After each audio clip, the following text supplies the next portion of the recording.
अगर आप भी लेना चाहते हैं देश दुनिया की तमाम जानकारी तो आज ही सब्सक्राइब करें हमारे चैनल को। साथ ही नीचे दिए बेल आइकन को जरूर दबाएं ताकि हर अपडेट आप तक पहुंच सके। नमस्कार, साक्षी न्यूज नेटवर्क और आप सभी का स्वागत है। पश्चिम बंगाल में विधानसभा चुनाव के चौथे चरण में 44 सीटों के लिए कड़ी सुरक्षा के बीच मतदान कराया जा रहा है, लेकिन इसी बीच कूच बिहार जिले में हिंसा की खबर है। विभिन्न रिपोर्टों के मुताबिक शनिवार को जिले में अब तक 5 लोग मारे जा चुके हैं। हिंसा की शुरुआत के बारे में बताया जा रहा है कि एक मतदान केंद्र के बाहर अज्ञात लोगों ने पहली बार वोट डालने आए एक युवक की गोली मारकर हत्या कर दी। तृणमूल कांग्रेस ने आरोप लगाया कि इस हत्या के पीछे भाजपा है, जबकि भगवा पार्टी ने दावा किया कि पीड़ित युवक मतदान केंद्र पर पोलिंग एजेंट था और उसने इस हत्या के लिए राज्य में सत्तारूढ़ पार्टी को जिम्मेदार ठहराया है। एक पुलिस अधिकारी ने बताया कि आनंद बर्मन नाम के युवक को सितालकुची के पठानतुली इलाके में बूथ नंबर 85 के बाहर घसीटकर लाया गया और गोली मार दी गई। घटना के वक्त मतदान चल रहा था। उन्होंने बताया कि इस घटना के बाद तृणमूल और भाजपा समर्थकों में झड़प शुरू हो गई और मतदान केंद्र के बाहर बम फेंके जाने के कारण कई लोग घायल हो गए। केंद्रीय बलों को स्थिति को नियंत्रण में करने के लिए लाठीचार्ज करना पड़ा। आरोप लगाया जा रहा है कि इस दौरान हालात काबू में करने के लिए सुरक्षा बलों की ओर से की गई फायरिंग के दौरान 4 लोगों की मौत हो गई और 4 लोग घायल हो गए। इस बीच इलाके में पुलिस और रैपिड एक्शन फोर्स को तैनात कर दिया गया है। हम आपको बता दें कि सितालकुची इलाके में ही कुछ दिनों पहले भाजपा के प्रदेश प्रमुख और सांसद दिलीप घोष पर हमला हुआ था। तृणमूल कांग्रेस ने आरोप लगाया है कि सीआरपीएफ ने फायरिंग की, जबकि पुलिस का कहना है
सीआईएसएफ ने अपने ऊपर हमले के बाद जवाबी कार्रवाई करते हुए कथित तौर पर गोलियां चलाई, जिसमें 4 लोग मारे गए।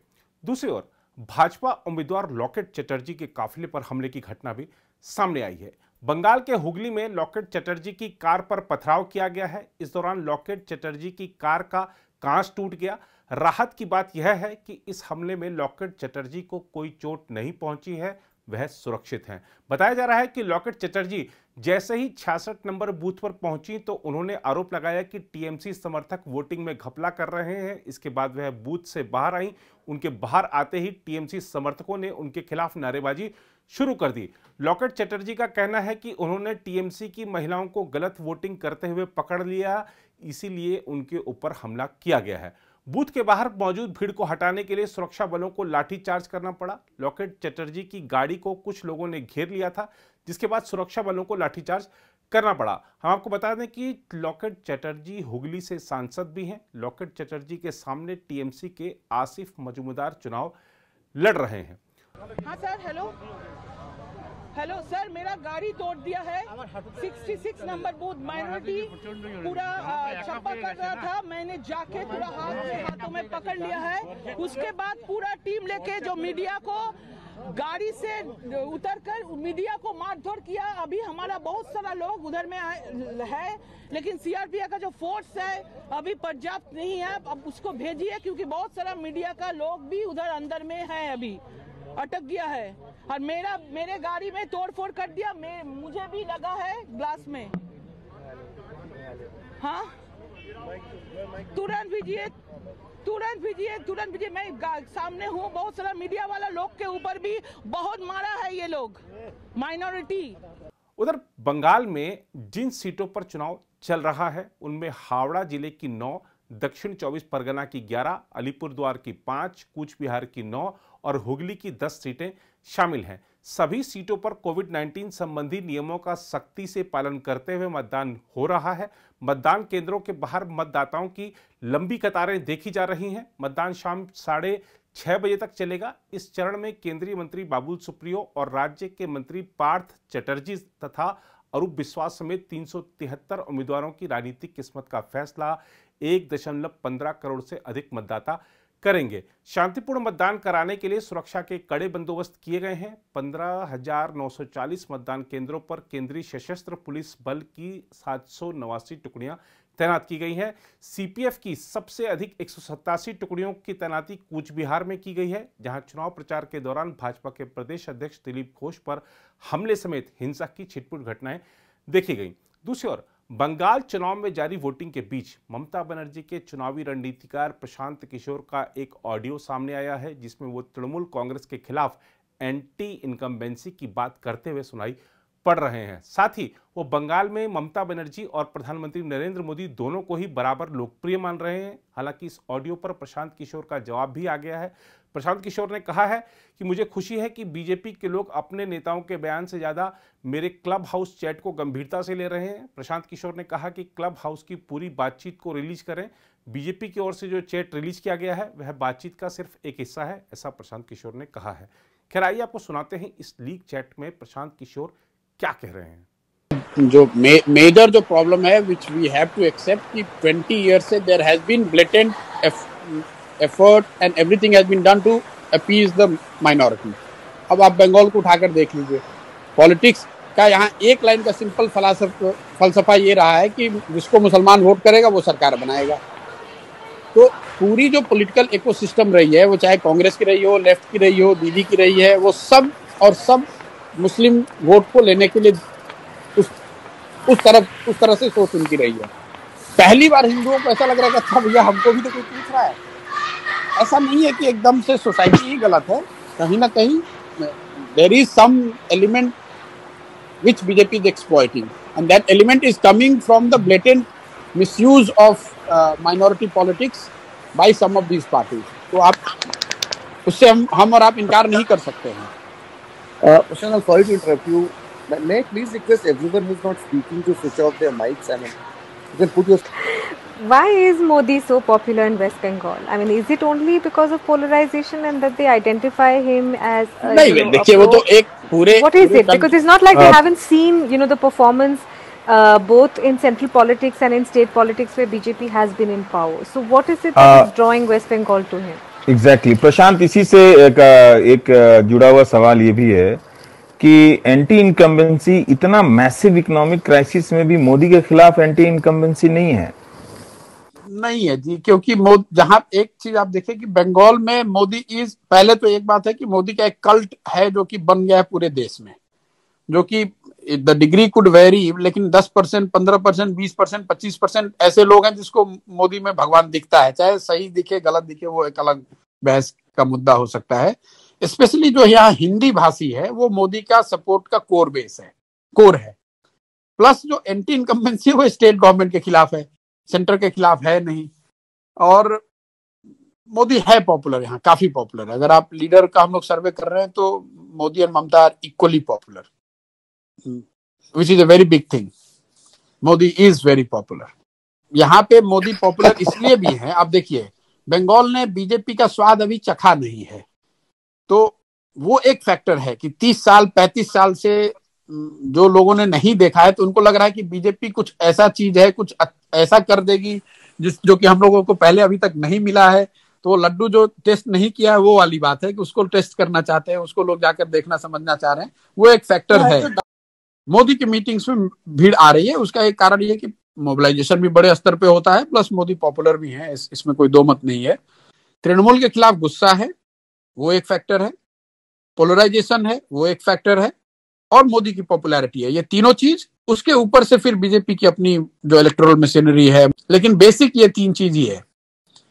anti-incumbency against Trinamool, that has opened the door for Trinamool, BJP, their ability to polarize, and SC votes. Because people take money from both sides and then vote whoever they want to vote. Okay, it was a differentiator when one person was distributed. People are tweeting about this clubhouse thing, and they're saying that Prashant Kishore, along with other journalists, we have declared victory of Narendra Modi in West Bengal. Is it open? I don't know. I mean, somebody has just tweeted the screenshot on Twitter, tagging me and other people, and saying that we all have declared Narendra Modi's victory in West Bengal. But who's done that? Okay, okay. Listen, there are people in this room. Himanshu Jain. No, Himanshu Jain. Somebody else is reporting to Himanshu Jain from this room. If you keep an open room for everybody to join in and listen, you can't prevent people from tweeting. And these things don't matter. Anyone can say anything, right? I mean, it doesn't make a difference. I know, I know, but this is often seen as evidence. And one more thing I just needed people to remember was that whatever you say on Clubhouse is recorded. Yeah, that also I think all of us know. No, Sanjay, not everything is recorded. No, the Clubhouse keeps record. अगर vote है तो मोदी के नाम पर vote है, vote है तो हिंदू होने के नाम पर वोट है। पोलराइजेशन, मोदी, हिंदी भाषी, एससी, ये फैक्टर है। शुभेंदु चले गए कि प्रशांत किशोर चले आए, उसका कोई वो मुद्दा नहीं है, वो मुद्दा है ही नहीं। मोदी यहाँ पॉपुलर है, हिंदी भाषियों की 1 करोड़ से ज्यादा वोट है, दलित यहाँ पर 27% है, और वो पूरी तरह से बीजेपी के साथ खड़ा है, प्लस पोलराइजेशन तो है ही है। Which way is the Mathua community going, Prashant? Mathua will be predominantly voting for BJP, not as unitedly as they did in Lok Sabha, लेकिन मुझे लगता है अभी भी मथुआ विल 75 बीजेपी 25 तृणमूल। हम लोग एक सर्वे करते हैं कि आप वोट किसको दीजिएगा और सरकार किसकी बन रही है, तो सरकार किसकी बन रही है उसमें प्रीडोमिनेंटली बीजेपी ही आता है। हम लोग के भी सर्वे में उसको हम लोगों ने खंगाल कर देखा भी ऐसा क्यों आ रहा है। ऐसा इसलिए आ रहा है कि जो बीजेपी को वोट कर रहा है वो तो कह ही रहा है कि बीजेपी की सरकार बन रही है। जो लेफ्ट को वोट करने वाले 10 से 15% लोग हैं, उसमें करीब 2/3 लोगों का ऐसा मानना है कि बीजेपी की सरकार बन रही है। तो वो मेजॉरिटी जो है वो आपको हमेशा सुनाई देगा, हमेशा कि बीजेपी की सरकार बन रही है। लेफ्ट का जो आदमी है वो सोचता है कि भैया कुछ भी हो, बीजेपी आ जाएगी तो हमारी दुकान खुल जाएगी, कम से कम अभी ममता को तो हारना चाहिए। एक जो उसका सब्सटेंशियल तो परसेप्शन की बात हो गई, जो सब्सटेंशियल इशू ग्राउंड पे है, जो लोग हम लोग समझते हैं बाहर जो बंगाल में नहीं पहले आए थे कि भाई बीजेपी का नीचे ग्राउंड पे वर्कर नहीं है, ऐसी बात नहीं है। ग्राउंड पर बीजेपी के बहुत वर्कर हैं और वो सारे वर्कर लेफ्ट से इंपोर्टेड हो सकते हैं, लेकिन वो डेडिकेटेडली आज बीजेपी के लिए काम कर रहे हैं। तो कोई ऐसा एरिया नहीं है बंगाल का, 1-2 जिला अगर छोड़ दें आप, जहाँ पर कि बहुत मजबूत काडर बीजेपी का नहीं है। Prashant, then who's voting for Trinamool? Because you're saying the Mathuas are voting for the BJP, the Dalits are voting for the BJP, OBCs are voting. Yeah, okay, so I'm saying I'm talking about different communities, right? So OBCs, you're saying most, all Hindus are voting for BJP. So who's voting for TMC and why are you so confident that BJP? I have said 50% 50 to 55% Hindus are voting for BJP.